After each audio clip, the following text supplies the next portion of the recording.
Hello everyone, welcome to our chemistry class. તો આપણે એમસીક્યુમાં આગળ વધીએ. આજે એમસીક્યુનો લાસ્ટ લેક્ચર થશે. 100 સુધી આપણે કર્યા હતા, 50-50ના 2 લેક્ચર. આજે આપણે લાસ્ટ લેક્ચર ઉપર જઈએ. ચાલો, એમાં આપણે 101 એમસીક્યુ ઉપર પ્રક્રિયા વેગનું સમીકરણ આપ્યું છે કે ઇન્ટુ એ ઇન્ટુ બી, એટલે દ્વિતીય ક્રમની પ્રક્રિયા થઈ. એની સાપેક્ષે પ્રથમ ક્રમ અને બીની સાપેક્ષે પણ પ્રથમ ક્રમની પ્રક્રિયા છે. તો આપેલ પૈકી ખરું વિધાન જણાવો. એક પણ ખરું વિધાન નથી, બધા ખોટા વિધાન છે. આ ઓપ્શન તમે જુઓ કે બધા ખોટા વિધાન, દ્વિતીય ક્રમને ધ્યાનમાં રાખીને એક પણ ઓપ્શન આવી શકે નહીં આમાં. ચાલો, ત્યાર પછી 102 છે, એ બહુ સરસ એમસીક્યુ છે. આપણે ગ્રાફ ડ્રો કરીએ. 102 એમસીક્યુ નંબર 102. એનો ગ્રાફ કંઈક આવો આપ્યો છે. એલએન કે ઇક્યુ એટલે કે ઇક્વિલિબ્રિયમ વર્સિસ 1/t નો ગ્રાફ આપણને આપ્યો છે. અહીંયા સ્ટાર્ટિંગમાં વેલ્યુ આપી છે, બે વેલ્યુ કીધી છે. અહીંયા લખી છે 1.5 × 10⁻³ 1/t ની વેલ્યુ, અને અહીંયા લખી છે 2.0 × 10⁻³ ભલે લખી. અહીંયા લખી છે 2.0 અને અહીંયા છે 6.0. તો આ 1/t ની બે વેલ્યુ છે. આ વેલ્યુ કઈ કહેવાય? 1/t1 અને આ 1/t2. આ ઇક્વિલિબ્રિયમ કોન્સ્ટન્ટની આપી છે K2/K1. તો K1 એટલે શું થશે? 2. K2 એટલે આ જે વેલ્યુ છે એ શું થશે? K1 ના થશે K2. અને ગ્રાફ કેવો આપ્યો છે? આ ટાઈપનો ગ્રાફ આપ્યો છે. પ્રશ્ન શું પૂછ્યો છે? ગ્રાફ ઉપરથી આપણે નીચેનામાંથી 4 ઓપ્શન છે, એમાંથી કયો ઓપ્શન સાચો આવી શકે? એક આવી ફોર્મ્યુલા છે આપણે, ln K2/K1 ln K2/K1 is equal two ΔH/R. એ છે, એની બદલે મેં ΔH લખ્યો છે, અને ln લોગ હોય તો અહીંયા 2.303 R આવે. અહીંયા શું આવશે? 1/T1 - 1/T2. આ બધી વેલ્યુ સબસ્ટિટ્યુટ કરો અને આનું સિમ્પ્લિફાય કરો, ΔH તમને ઋણ મળે. પણ પ્રિડિક્શન કરવાનું હોય તમારે. અહીંયા 6/2 મૂકો, 6/2 એટલે log 3 ln 3 ΔH. આ સિમ્પ્લિફાય કરશો એટલે એની ઉપરથી તમને થોડો ઘણો આઈડિયા આવશે. અહીંયા ΔH છે એ તમને કેવો મળશે? ઋણ મળશે. ઋણ ΔH શું દર્શાવે? ΔH is equal two negative. So we can say that this is ઉષ્મા શોષક કે ઉષ્મા ક્ષેપક, એન્ડોથર્મિક કે એક્ઝોથર્મિક. ઋણ છે ΔH એટલે કે ઉષ્મા ગુમાવે છે, તો એક્ઝોથર્મિક એટલે કે ઉષ્મા ક્ષેપક પ્રક્રિયા. Option number B, second option આવશે. ચાલો, ત્યાર પછી હું પ્રશ્ન વાંચું છું, જોજો તમારે. ઉષ્મા શોષક પ્રક્રિયા માટે X ટેન્ડ્સ ટુ Y પ્રક્રિયા છે. EB બેકવર્ડ રિએક્શન, પ્રતિગામી પ્રક્રિયા. EF એટલે ફોરવર્ડ રિએક્શનની ઉર્જા, સક્રિયકરણ ઉર્જા છે. જો જુદા જુદા પ્રક્રિયકો ધરાવતી પ્રક્રિયા ક્યારેય ખાલી જગ્યા ન હોઈ શકે એવું કીધું છે. કેટલામો ક્વેશ્ચન છે? 103. આ ટાઈપનો આપણો ગ્રાફ છે. ધારો કે આ આપણો પ્રક્રિયક છે અને ઉષ્મા શોષક કે ઉષ્મા ક્ષેપકનું એવું કંઈ કીધું છે. ઉષ્મા શોષક પ્રક્રિયા કહી દીધું છે, તો ΔH કેવો મળશે આપણને? ધન.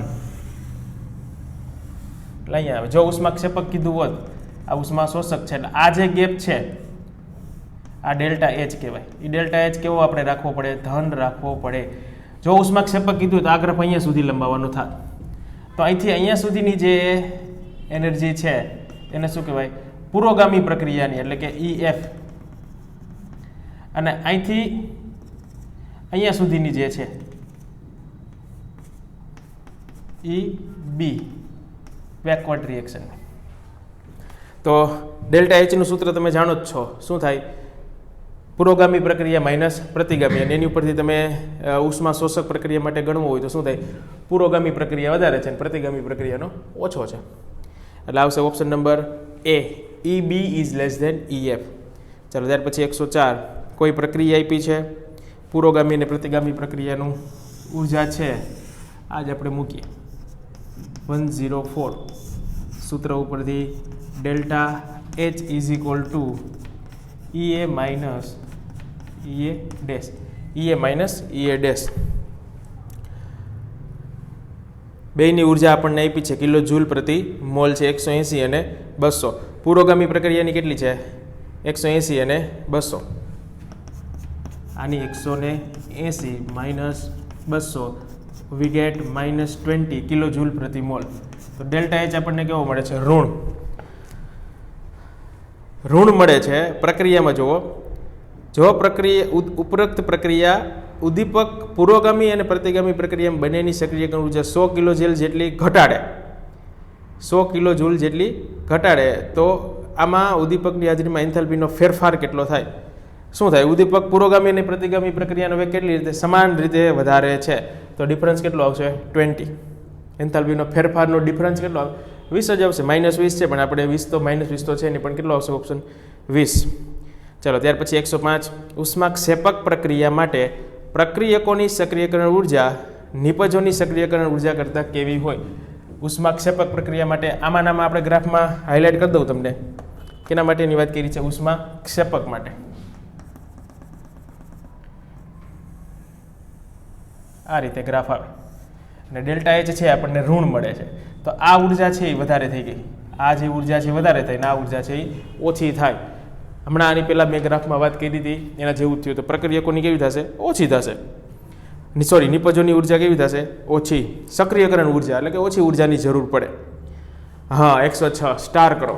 स्टार करें कि स्टार वाला एमसीक्यू, स्टार वाला एमसीक्यू यानी कि क्या होता है? इम्पोर्टન્ટ होता है.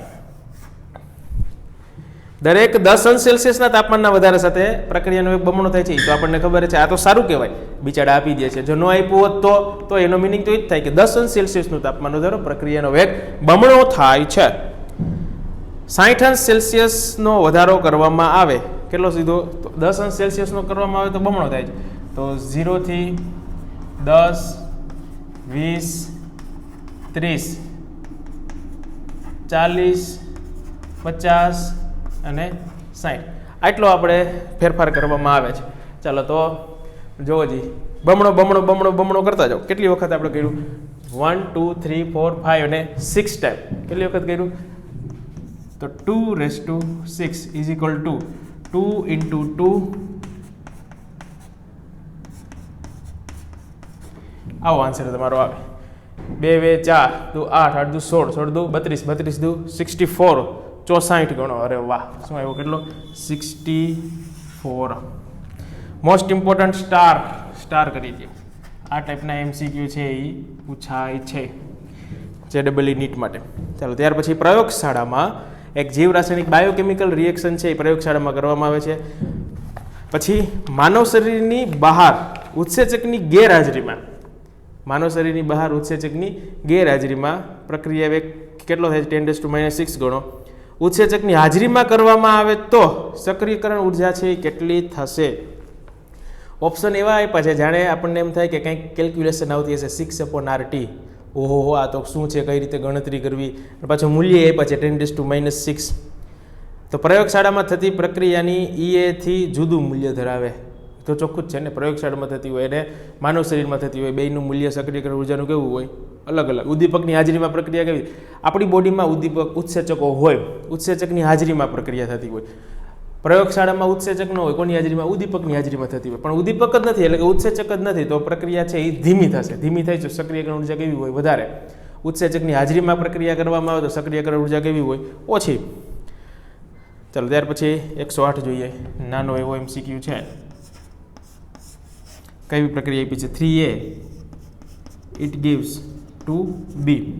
આના માટે વેગનું સૂત્ર ડાયરેક્ટ આપણે લખીએ.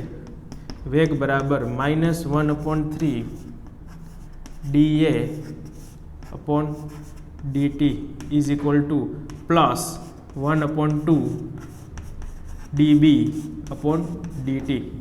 મોલ છે, તત્વ એકમિતીય ગુણાંક છે, ક્યાં જવા દેવાના? છેદમાં જવા દેવાના. વાત થઈ પૂરી. આપણે ગણવાનું છે dB/dt. તો 2 આ બાજુ જશે, -2/3. આને આપણે કરતા બનાવીએ તો શું થશે? 2 આ બાજુ જવા દો, -2/3 dA/dt is equal two dB/dt. બસ એ આપણો આન્સર. ચાલો સ્ક્રીનશોટ લઈ લો જી. સ્ક્રીનશોટ લઈને 109મો પ્રશ્ન છે એ વિચારો. થઈ ગયો હોય તો 110મો વિચારો.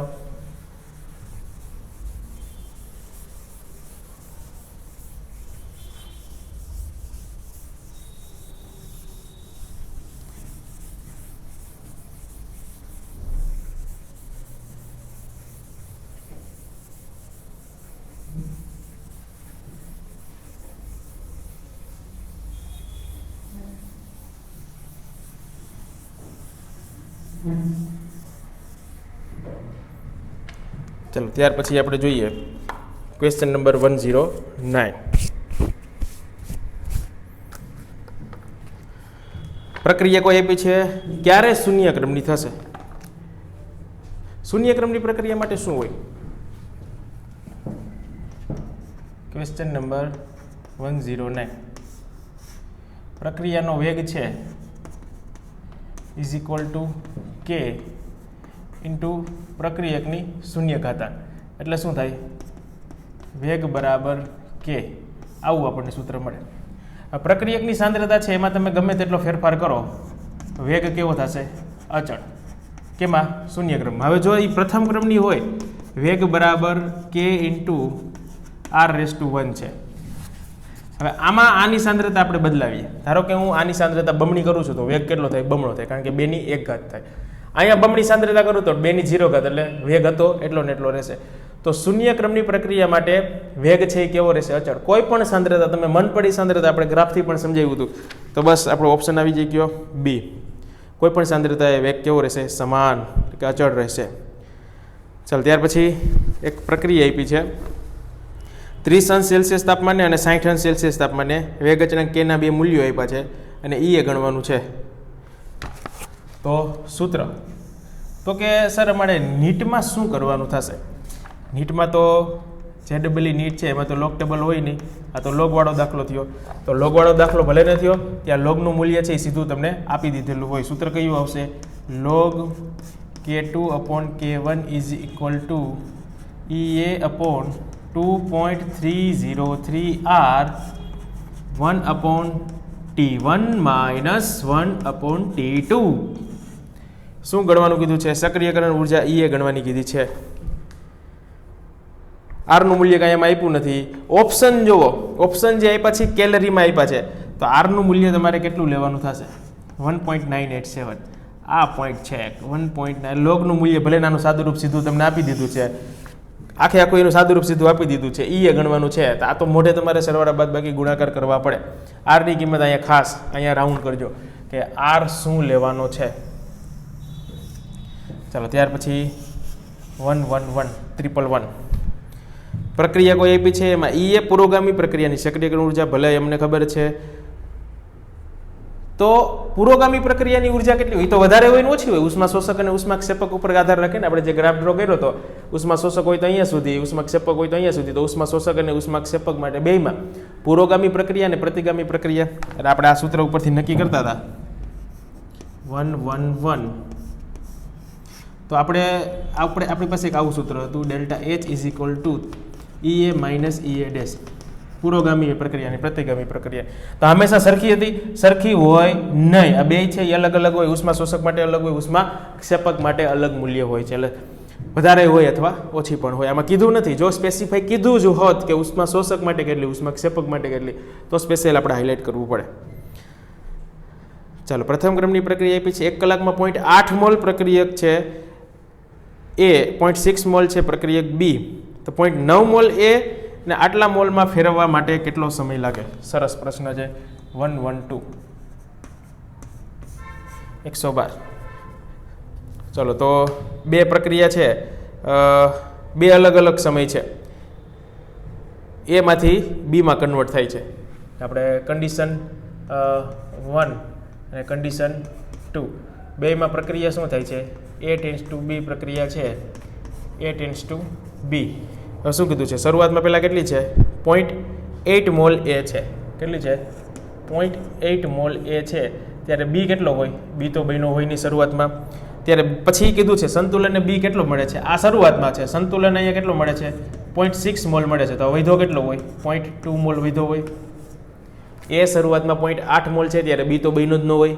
જો બી આટલો બને છે તો એ કેટલો હોય તો 0.2 હોય તો કન્ડિશન નંબર 2 છે એમાં શું છે કે 0.9 મોલ છે 0.9 મોલ છે ત્યારે આ 0 હોય બને છે કેટલો 0.675 0.675 તો ત્યારે આ ભાઈ કેટલા હશે 225 આપણી પાસે આવી બે કન્ડિશન છે તો ફેરવવા માટે લાગતો સમય બેમાંથી કેટલું થાય છે 0.6 થાય છે ત્યારે સમય કેટલો કીધો છે 1 કલાકમાં એટલે આ રેશિયો ગણીએ આને રેશિયો ગણીએ તો કેટલો થાય 1 માંથી 3 આનો રેશિયો ગણીએ તો કેટલો થાય એમાં પણ 1 માંથી 3 સેમ રેશિયો વાહ શું વાત છે જો ડેટા જેવો આપ્યો છે કન્ફ્યુઝન થઈ જાય પણ વસ્તુ બે એક જ છે તો કેટલો આવશે 1 કલાક જ આવશે ને આના જો 1 કલાક થતી હોય આટલાથી આટલી સાંદ્રતા થવા માટે 1 કલાક લાગે તો બસ આટલાથી આટલી થવા માટે 1 કલાક બે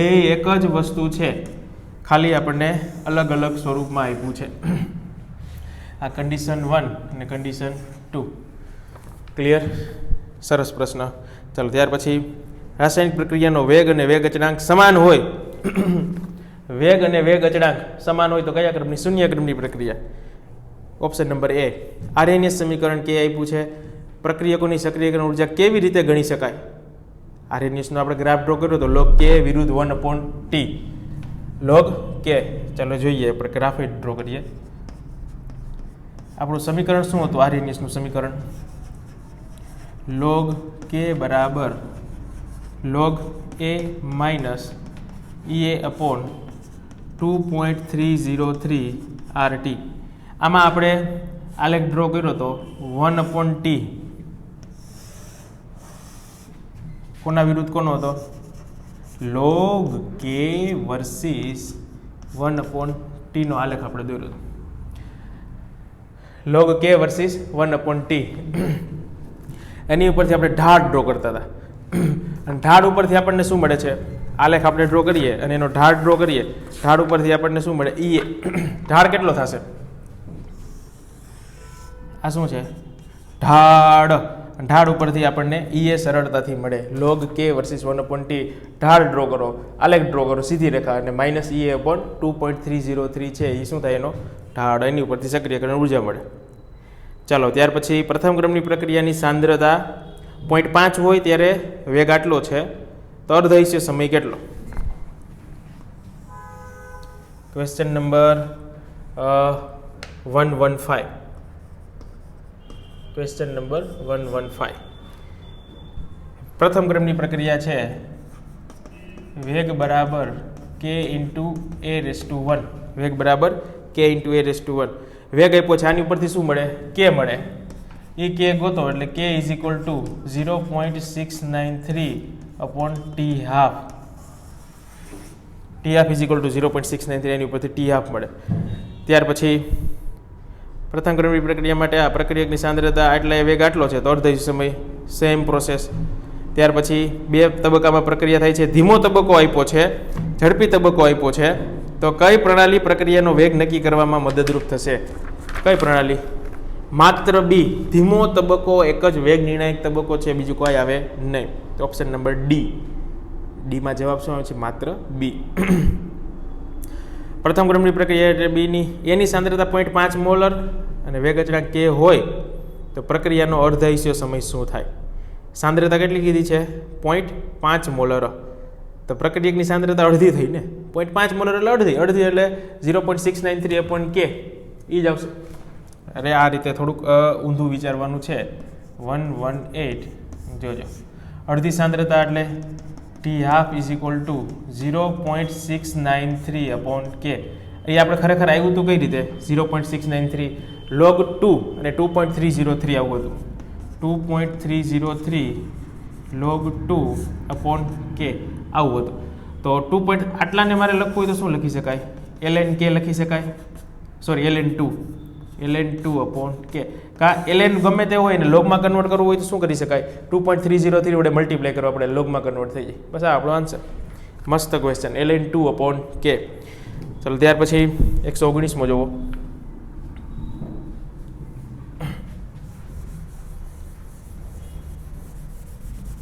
સ્ક્રીનશોટ ખાસ હોય MCQ ના પછી આનું ક્યાંય સોલ્યુશન તમને મળશે નહીં.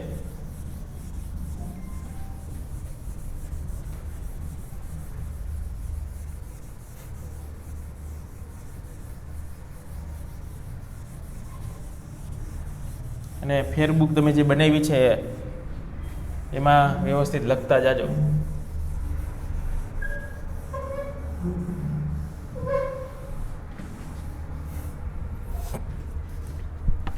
ચાલો, તો એમાં આપણે ક્વેશ્ચન નંબર 119, પ્રથમ ક્રમની પ્રક્રિયા 60 મિનિટમાં 60% પૂર્ણ થાય છે. 50% પૂર્ણ થવા માટે લાગતો સમય. તો બેનો રેશિયો તમે લઈ લ્યો, ગુણોત્તર લઈ લ્યો એટલે તમને મળી જાય. દાખલા ઘણા બધા આપણે ગણ્યા છે. ચાલો, ત્યાર પછી 120 છે. એસિટોન આપ્યું છે અને બ્રોમિનની સાથે પ્રક્રિયા છે. અવલોકન કોષ્ટક આપ્યું છે. પ્રક્રિયા વેગ શું કરીશ? અવલોકન જોવાના છે. આપણે આની પહેલાં ઘણા બધા દાખલા જોયા. આપણે પહેલું અને બીજું અવલોકન જોવો. એની સાંદ્રતા અચળ એટલે એસિટોનની સાંદ્રતા અચળ, Br2ની સાંદ્રતામાં શું કરવાથી વેગમાં શું થાય છે. ચાલો, ત્યાર પછી બે આપ્યા છે આપણને K1 અને K2. વાહ, સરસ છે. જો શું આપ્યું છે? 121મો ક્વેશ્ચન છે, 121. એમાં બેયના ઇક્વેશન લખો. જે આરએનએસ ઇક્વેશન આપણને આપ્યા છે, બેયના આરએનએસ ઇક્વેશન લખો. પછી બેયનો આપણે ગુણોત્તર કરવો છે. શું કરશું આપણે એનો ગુણોત્તર? K1 is equal two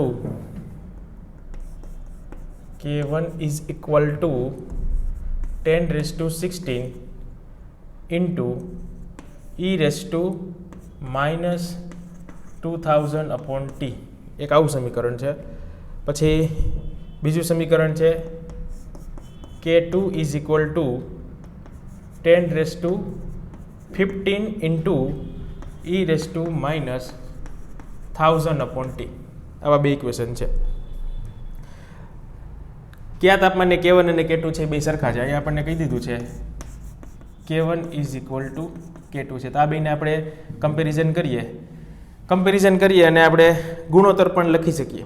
comparison direct ધારો કે અહીંયા બરાબર કરીએ. આપણે બરાબર કરીને 10⁻16 into e⁻2000/t is equal two 10⁻15 into e⁻1000/t. શું ગણવાનું છે આપણે? કયા તાપમાન ગણવાનો છે. તો આને આપણે અહીંયા છેદમાં જવા દઈએ. આ બાજુ આવે તો શું થાય? Then we get e⁻2000/t divided by e⁻1000/t is equal to 10⁻15/10⁻16 minus sorry 15 plus જ છે. આ રીતે આવશે. બસ હવે આનો રેશિયો લ્યો અને લોગ લઈ લ્યો. બે બાજુ શું લઈ લઈએ? લોગ. પહેલાં ln લ્યો અથવા તો લોગથી મલ્ટીપ્લાય કરી નાખો તો પણ ચાલે. ln લઈએ આપણે, ln વડે મલ્ટીપ્લાય કરીએ એટલે આનું સિમ્પ્લિફાય છે એ આપણને મળશે. આનું હજી આપણે ઘાત ઉપર જશે તો શું થશે? -1000/t થઈ જશે. e⁻1000/t ઇઝ ઇક્વલ ટુ આ ઉપર જશે એટલે પ્લસ થઈ જશે, ઘાત છે બાદ બાકી થશે. નાનું શું થશે? 10⁻1. 10⁻1 ln વડે મલ્ટીપ્લાય કરીએ તો શું થશે? બેને ln વડે મલ્ટીપ્લાય કરી દે. અહીંયા જ મલ્ટીપ્લાય કરી દઉં છું ln, અને અહીંયા પણ ln થી મલ્ટીપ્લાય કરી દો. ln થી મલ્ટીપ્લાય કરી દો, ઘાત આગળ આવી જશે, ln એ 1 થઈ જશે. પછી આમાં લોગમાં કન્વર્ટ કરી નાખો. -1000/t ln e is equal two -1 ln 10 આવું થશે. હવે આની વેલ્યુ કેટલી થઈ ગઈ? 1. આમાં શું કરવાનું છે? ln 10 છે તો આને લોગમાં કન્વર્ટ કરવાનું. 2.303 log 10 તો log 10 1 થઈ જશે. અહીં શું આવશે? માઇનસ મલ્ટીપ્લાય કરેલું -2.303 એને સાદુરૂપ આપો, ટી છે એને કરતા બનાવો એટલે તમારો જવાબ. બહુ સરસ દાખલો. ચાલો, ત્યાર પછી 122. વાહ, ચાલો, એ તો આવડી જાય. ઘણા બધા આવ્યો. 123 આવડે. 124 અર્ધઆયુષ્ય સમય આપ્યો છે તો વેગ અચળાંક 0.693/k એની સાંદ્રતા બમણી કરવામાં વેગ આટલો થાય છે એ પણ આવડે. 126 છે N2O5ના વિઘટનનો વેગ આટલો છે તો NO2 અને O2ના ઉત્પાદનનો વેગ કેટલો થાય એ આપણે જોઈએ. થોડુંક એમાં ઓપ્શનમાં થોડુંક ક્વેરી હોય એવું લાગે છે. 126 આપણે વેગ લખીએ. વેગ બરાબર -d N2O5/dt N2O5 ઉપર પછી NO2 ની વાત કરી છે. NO2 માટે શું લખી શકાય +1/2 D NO2/dt is equal two 1/2 છે તો એ છેદનો છેદ અંશમાં જશે એટલે શું થશે ઉપર જતા +2 DO2/dt આવું થશે. ચાલો તો હવે આ બેના ઉત્પાદનનો દર આપણે ગણવાનો છે એટલે આપણે ગણવાનો થાય આ ગણવાનું થાય અને એક આ ગણવાનું થાય આની સાથે મલ્ટીપ્લાય કરવાનો થાય બસ બીજું કંઈ છે નહીં. તો આનો આપણે ગણવો હોય તો 6.25 છે એને એટલે મલ્ટીપ્લાય કરો તો આ હું તમને આન્સર લખું છું D પહેલાં આપણને કેનું પૂછ્યું છે N2O5નું NO2/dt ઇઝ ઇક્વલ ટુ આ 2 છે એના વેગ જે આપ્યો છે એને મલ્ટીપ્લાય કરીએ એટલે 1.25 × 10⁻² અને DO2 છે /dt ઇઝ ઇક્વલ ટુ 3.125 × 10⁻³ આવો આન્સર તમારો આવશે. એટલે આમ ઓપ્શન બી આપણે કરવો હોય તો બીમાં એક આ ઓપ્શન અને પહેલો જે જવાબ આપ્યો છે એમાં 10⁻² કરવું પડશે. ચાલો ત્યાર પછી અવલોકન આપ્યું છે તો કોઈ પણ બે અવલોકન પકડીને વેગ નક્કી કરી શકાય આપણે દર વખતે કરીએ છીએ. 3 પ્રકારે લખી શકાય. 128માં જોઈએ પ્રક્રિયા આપી છે સરસ પ્રશ્ન છે 128 સ્ટાર વાળા ક્વેશ્ચન શું આપ્યું છે માઇનસ પહેલાં તો પ્રક્રિયા લખીએ આપણે 2 N2O5 it gives ફોર્મોલ of NO2 + O2 આવું છે તો 3 આપણને આવું આપ્યું છે -D N2O5/dt is equal to K × N2O5 પછી આપ્યું છે +D NO2/dt is equal to K N2O5 અને DO2/dt is equal to K N2O5. વેગ તો માત્ર પ્રક્રિયા ઉપર જ આધાર આના બરાબર તમે વેગ લખ્યું છે એવું સમજી લો. પ્રક્રિયાનો વેગ બરાબર પ્રથમ ક્રમની પ્રક્રિયા છે તો શું થાય K × N2O5 ની એક ઘાત K × N2O5 ની એક ઘાત આની સાપેક્ષે કોઈ પણની સાપેક્ષે લખી શકાય. તો કયો સંબંધ સાચો છે એ આપણને કીધું છે. તો પહેલાં તો આ પ્રક્રિયા ઉપરથી આપણો રેગ્યુલર સંબંધ જે છે એ લખીએ -1/2 પ્રક્રિયા ઉપરથી અહીંથી આપણે સોલ્યુશન ચાલુ થયું છે અહીંયા સુધી તો શું હતો ક્વેશ્ચન જ હતો અહીંથી આપણું સોલ્યુશન સ્ટાર્ટ થાય છે D N2O5/dt સમજો પછી 4 છે તો એ છેદમાં જશે D NO2/dt is equal two D O2/dt. ચલો આની ઉપરથી આપણે લખ્યું છે મોલ છે ક્યાં જશે છેદમાં જશે. હવે આના અચળાંકને શું કીધું છે આપણે K આટલા બરાબર K છે માઇનસ અને આ જે છે એના બરાબર K લખીએ આપણે બધામાં N2O5 તો છે N2O5 કટ કરી નાખીએ બધામાં આ બાજુમાં વેલ્યુ મૂકવી છે ત્રણેયની વેલ્યુ આપણી પાસે છે આ રકમમાં આપણને આપ્યું છે 1 2 અને 3 પછી આના બરાબર છે K ડેશ અને આના બરાબર છે K ડબલ ડેશ પણ મોલ છે એ આપણે બેલેન્સ કરીએ તેથી 1/2 × K is equal to 1/4 × K dash is equal to K double dash.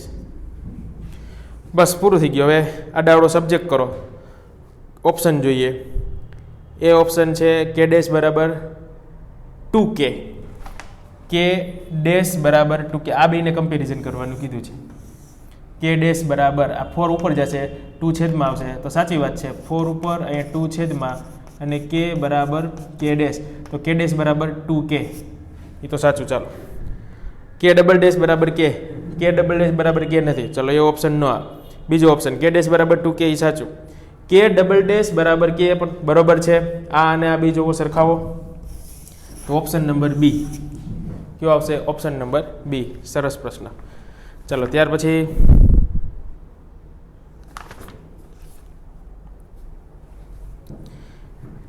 129 જો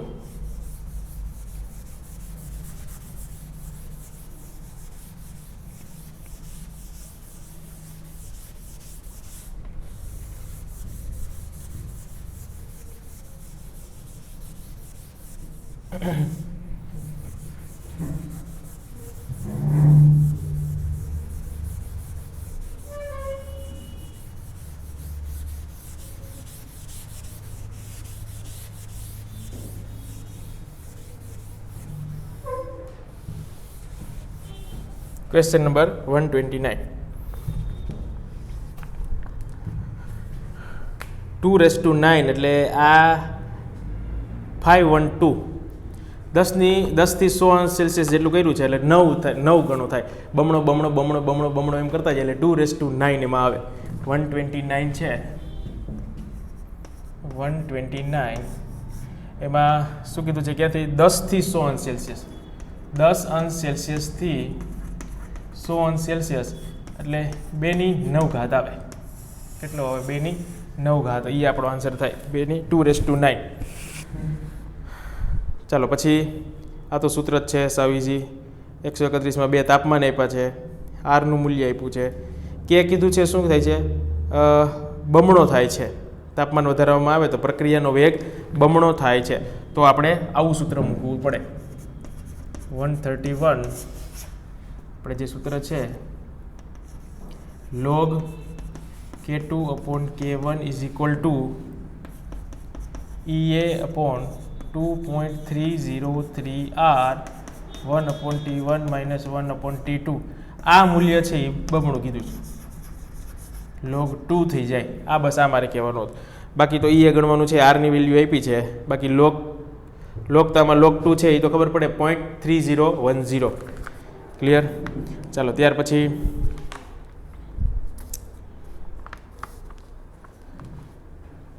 પછીના જોઈએ 132માં 300 કેલ્વિનથી 310 કેલ્વિન કરવા માટે રાસાયણિક પ્રક્રિયાનો એક બમણો થાય છે તો પ્રક્રિયાની સક્રિયકરણ ઉર્જા કેટલી હવે તો બધા લગભગ આવી ગયેલા MCQ જ આવશે સાવ ઇઝી પછી 133 જોઈએ કોષ્ટકવાળો બે અવલોકન છે એને કમ્પેરિઝન કરવાની નીચેનામાંથી કયા આલેખનો ઢાળ છે ઉપયોગ કરીને સક્રિયકરણ ઉર્જા છે મેળવી શકાય આ પણ આપણે હમણાં આગળ ડ્રો કર્યો તો log K વર્સિસ 1/T નો તો આમાં log તો કે log વાળો તો એક છે જ નહીં અરે ભાઈ ln K વર્સિસ 1/T કે log K versus 1/T -EA/R ln વાળો ગ્રાફ ડ્રો કરો તો ઢાળ શું -EA/R તો log વાળો ગ્રાફ ડ્રો કરો તો 2.303 છે એ વધારાનો આપણને મળશે ને બોનસમાં ચાલો ત્યાર પછી સાંદ્રતા બમણી કરવામાં આવે તો અર્ધાયુષ્ય સમય આટલો થાય છે એ પણ ઇઝી પછી 136માં જોઈએ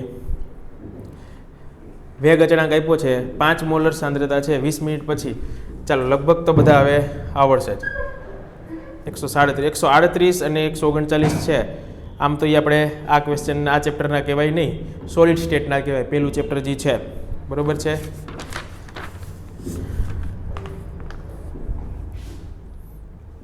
ઓકે ચાલો પછી આપણે અહીંયા સુધી આપણે રાખીએ એટલે આપણે MCQ છે એ લગભગ બધા કમ્પ્લીટ થઈ ગયા છે હવે તમારે NCERT એક્ઝામ્પલરનું જે આપણે આપ્યું છે પાછળ જે NCERT એક્ઝામ્પલરના થોડાક MCQ છે એ તમારે એના આન્સર લગભગ આપેલા નથી એ તમારે જાતે સોલ્વ કરવાના છે અને એમાં જે કાંઈ ક્વેરી આવી એ એક પ્રકારનું એસાઇનમેન્ટ છે હોમવર્ક સમજી લો તમે એ આ તમારી એક્ઝામ પૂરી થાય નેક્સ્ટ વીકમાં જે આપણે મેગા ટેસ્ટ છે પૂરી થાય પછી એના પછીના વીકમાં છે એ સબમિટ કરાવવાનું એટલે એ તમારે સબમિટ મને જ ડાયરેક્ટ કરાવવાનું છે જે કાંઈ ક્વેશ્ચન ડાઉટ હોય એનો તમે ડાયરેક્ટ છે એ મને ફોટો મોકલી શકો છો ક્લિયર એટલે એના આપણે સોલ્વ થઈ જશે MCQ ખાસ NCERT એક્ઝામ્પલર એટલે NCERT એ બહાર પાડેલી હોય જેનું ઇમ્પોર્ટન્સ કંઈક વધારે હોય ચલો અહીંયા સુધી એને ખાસ સૂચના એ કે ખાસ બધા MCQ છે એ લખતા જાજો ચોપડામાં લખતા જાજો પછી આનું સોલ્યુશન છે એ મળવું મુશ્કેલ છે